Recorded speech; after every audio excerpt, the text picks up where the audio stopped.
ሰላም ጤና ይስጥልን የተከበራችሁ የሄሎ አዲስ ቤተሰቦች በሀገራችንና በዓለም አቀፍ ደረጃ የተከሰቱ እጅግ አንገብጋቢና ወሳኝ መረጃዎችን ከጥልቅ ትንታኔ ጋር ይዘንላችሁ ቀርበናል። በዛሬው ልዩ ዝግጅታችን በኢራን ግዛት ውስጥ የተመታው የአሜሪካ የጦር አውሮፕላን የአሜሪካው የሲአይኤ የስለላ ተቋም የተሳተፉበት የ36 ሰዓት እጅግ አስገራሚና ውስብስብ ኦፕሬሽን፣ የአሜሪካው ፕሬዝዳንት ዶናልድ ትራምፕ ከዲፕሎማሲያዊ ቋንቋ ባፈነገጠና ጸያፍ ቃላት በታከለበት ጠንካራ መግለጫቸው በኢራን ላይ ያስተላለፉት የ48 ሰዓት የመጨረሻ ማስጠንቀቂያውን ተከትሎ ኢራን በመካከለኛው ምስራቅ የከፈተችው የሲኦል በርና በኩዌት እንዲሁም በተባበሩት አረብ ኤሚሬቶች ላይ የጀመረችው መጠነ ሰፊ ጥቃት እንዲሁም ኢራን የኢትዮጵያ የባህር በር ጥያቄ በተመለከተ ያወጣችው ያልተጠበቀና ኢትዮጵያን በይፋ የደገፈችበት አዲስ አቋም በዝርዝር የምንዳስስ ይሆናል። እስከ ፕሮግራማችን ፍጻሜ ድረስ አብራችሁን እንድትቆዩ እየጋበዝን ለቻናላችን አዲስ የሆናችሁ ሰብስክራይብ በማድረግ የዘወትር ቤተሰብ ይሁኑ። ወደ ዝርዝር ጉዳዮቹ እናልፋለን።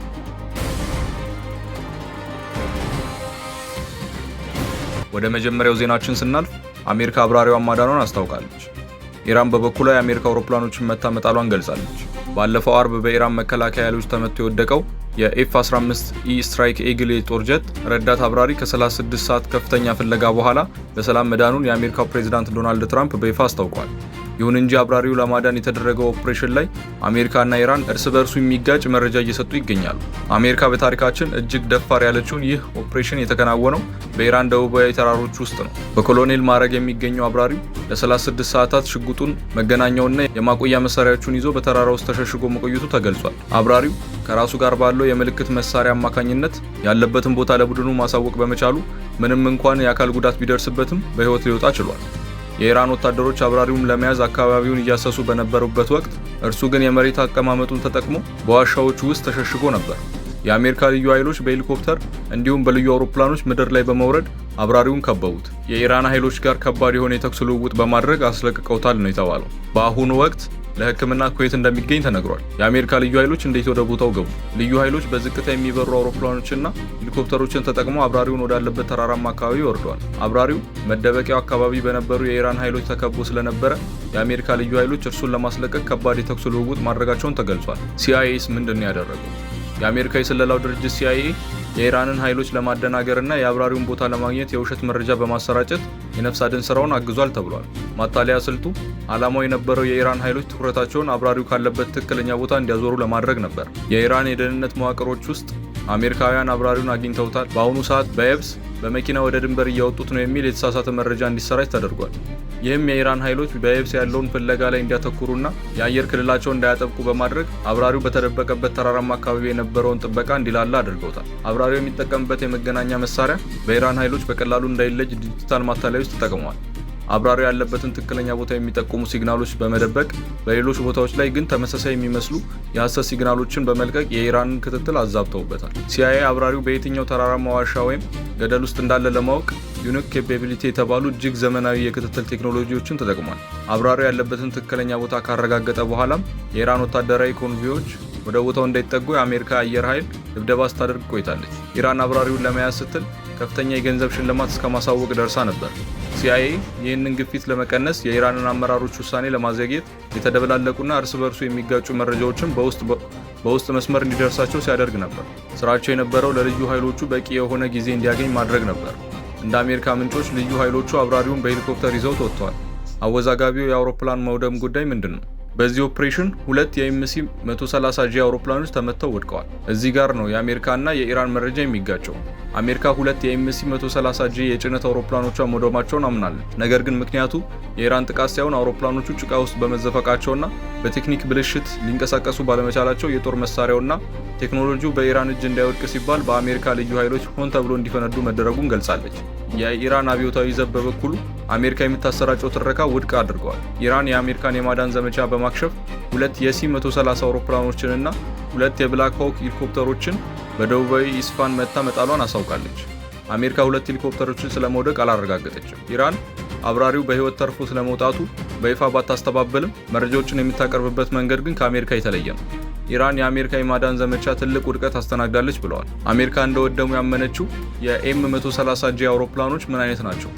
እነዚህ አውሮፕላኖች እጅግ ዘመናዊና የልዩ ኃይል አውሮፕላኖች ናቸው። እንደ አሜሪካ አየር ኃይል ልዩ ኦፕሬሽን ኮማንድ መረጃ እያንዳንዱ አውሮፕላን ከ$100 ሚሊዮን በላይ ያወጣሉ። እነዚህ አውሮፕላኖች ተራ ተጓዥ አውሮፕላኖች አይደሉም። የትም ግዛት ውስጥ ሰርገው በመግባት በዝቅተኛ ከፍታ ላይ በመብረርና በከባድ ሁኔታዎች ውስጥ የማረፍ ብቃት ያላቸው ናቸው። ለዚህም ነው ዋጋቸው እንደዚህ ከፍተኛ የሆነው። በአጠቃላይ በሁለቱ አውሮፕላኖች ውድመት አሜሪካ ከ200 ሚሊዮን ዶላር በላይ አጥታለች። ይህ ክስተት ግን አሜሪካ ለአንድ አብራሪ ሕይወት ስትል ማንኛውም አይነት ከፍተኛ ዋጋ ያለውን ንብረት ለመሰዋት ዝግጁ መሆኗን የሚያሳይ ነው።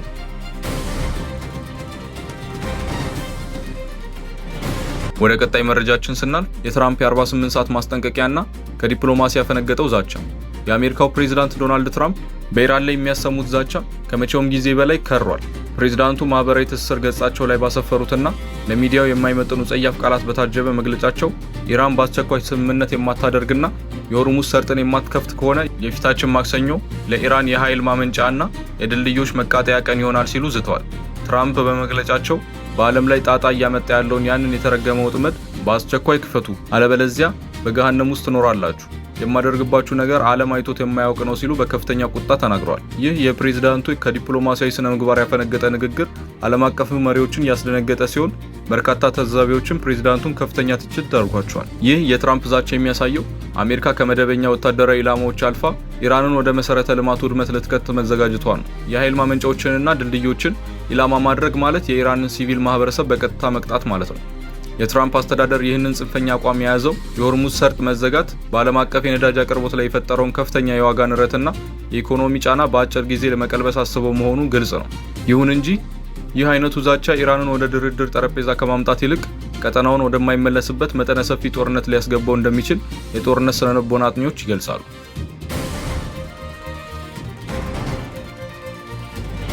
ወደ ቀጣይ መረጃችን ስናልፍ የኢራን አጸፋ በኩዌትና በዩኤኢ የተከፈተው የሲኦል በር። የትራምፕ ዛቻ ተከትሎ ኢራን እጇን አጣጥፋ አልተቀመጠችም።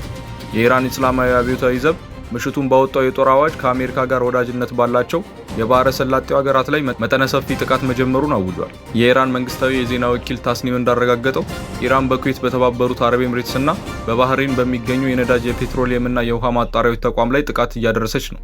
በተለይም በኩዌት የተፈጸመው ጥቃት እጅግ አሳሳቢም ሆኗል። በአልጀዚራ ዘገባ መሰረት በኩዌት የሚገኙ ሁለት ግዙፍ የኤሌክትሪክና የባህር ውሃ ማጣሪያ ተቋማቶች ላይ ከፍተኛ ጥቃት የተፈጸመ ሲሆን ተቋማቱ ከስራ ውጪ ሆነዋል። ኩዌት 90% የሚሆነው የመጠጥ ውሃ የምታገኘው ከእነዚህ የባህር ውሃ ማጣሪያዎች በመሆኑ ጥቃቱ የሀገሪቱን የህልውና መሰረትን የነቀነቀ ሆኗል። የኩዌት ነዋሪዎች የገሃነም በሮች የተከፈቱ ያክል እየተሰማን ነው ሲሉ ስጋታቸውን ገልጸዋል። በሌላ በኩል የተባበሩት አረብ ኤምሬቶች መከላከያ ሚኒስቴር ዛሬ ብቻ ከኢራን የተተኮሱ 9 የባላስቲክ ሚሳኤሎችን፣ 1 የክሩዝ ሚሳኤልና 50 ድሮኖችን ማክሸፉን አሳውቋል። ጦርነቱ ከተጀመረበት ጊዜ አንስቶ እስካሁን 507 የባላስቲክ ሚሳኤሎችና 24 ክሩዝ ሚሳኤሎች፣ 2191 ድሮኖችን ማክሸፋቸው የተገለጸ ሲሆን ይህ በአሃዝ የኢራንን የጥቃት መጠን አስደንጋጭነት ያሳያል። ኢራን የያዘችው ስትራቴጂ እኔ ከተመታው መካከለኛው ምስራቅ አብሮኝ ይነዳል የሚል ነው። አሜሪካ በቀጥታ ከመምታት ይልቅ ለአሜሪካ ስትራቴጂካዊ ጠቀሜታ ያላቸውንና ለዓለም ኢኮኖሚ የጀርባ አጥንት የሆኑትን የባህረ ሰላጤ ሀገራት መሰረተ ልማቶች ማውደም መርጣለች። የኩዌትን ውሃ ማጣሪያዎች መምታት የሰው ልጅ መሰረታዊ የመኖር መብቱ የሚጋፋና ከፍተኛ ዓለም አቀፍ የሰብአዊ መብት ጥሰት ክስ ሊያስከትል የሚችል እርምጃ ቢሆንም ኢራን የትራምፕን አስተዳደር ለማስፈራራት ማንኛውንም ካርድ ከመጠቀም ወደ ኋላ እንደማትል አሳይታለች። በዚህ ሁሉ ውጥረት ውስጥ ግን የኦማን መንግስት የሆርሙዝ ሰርጥን ለማስከፈት ከኢራን ባለስልጣን ጋር በይፋ ድርድር መጀመሩ ተዘግቧል። የኦማን ውጭ ጉዳይ ሚኒስቴርና የኢራን ምክትል ውጭ ጉዳይ ሚኒስቴር በኦማን መርከቦች የባህር ጉዞ ዙሪያ ውይይት አድርገዋል። ይህ የሚያሳየው ምዕራባውያን በኃይል ሰርጡን ለማስከፈት ቢሞክሩም እንደ ኦማን ያሉ የባህረ ሰላጤው ሀገራት ግን ዲፕሎማሲን መምረጣቸው ነው። በተያያዘ ዜና የኢራን መንግስት በሀገሪቱ ፖለቲከኞችና ታዋቂ ግለሰቦች ላይ ጥብቅ የንግግር እገዳ ጥሏል። የኢራን አቃቤ ሕግ ባወጣው መግለጫ ማንም ሰው ከስልጣን ገደቡ ውጪ ስለ ጦርነቱ አስተያየት እንዳይሰጥ አስጠንቅቋል። ሀገሪቱ ባለችበት አሳሳቢ ሁኔታ ውስጥ ሁሉም ለብሔራዊ ደህንነት አንድነት ቅድሚያ ሊሰጥ ይገባል ሲል መግለጫው አሳስቧል። የኦማን ጥረት ሀገሪቱ በታሪክ በመካከለኛው ምስራቅ ያላትን የገለልተኛ አሸማጋይነት ሚና አጠናክሮ የሚያሳይ ነው። ሆኖም ኢራን የውስጥ ፖለቲካዋን ዝም ማሰኘቷ በቴህራን ውስጥ ስለ ጦርነቱ አቅጣጫ የሀሳብ መከፋፈል መኖሩ ጠቋሚ ነው። የኢራን መንግስት ውስጣዊ ጠላትን እየተዋጋ ባለበት ሰዓት ከውስጥ የሚነሱ ተቃውሞዎች አገዛዙን ሊያዳክሙት ይችላሉ የሚል ከባድ ስጋት ውስጥ መግባቱን ይህ እገዳ በግልጽ ያሳያል።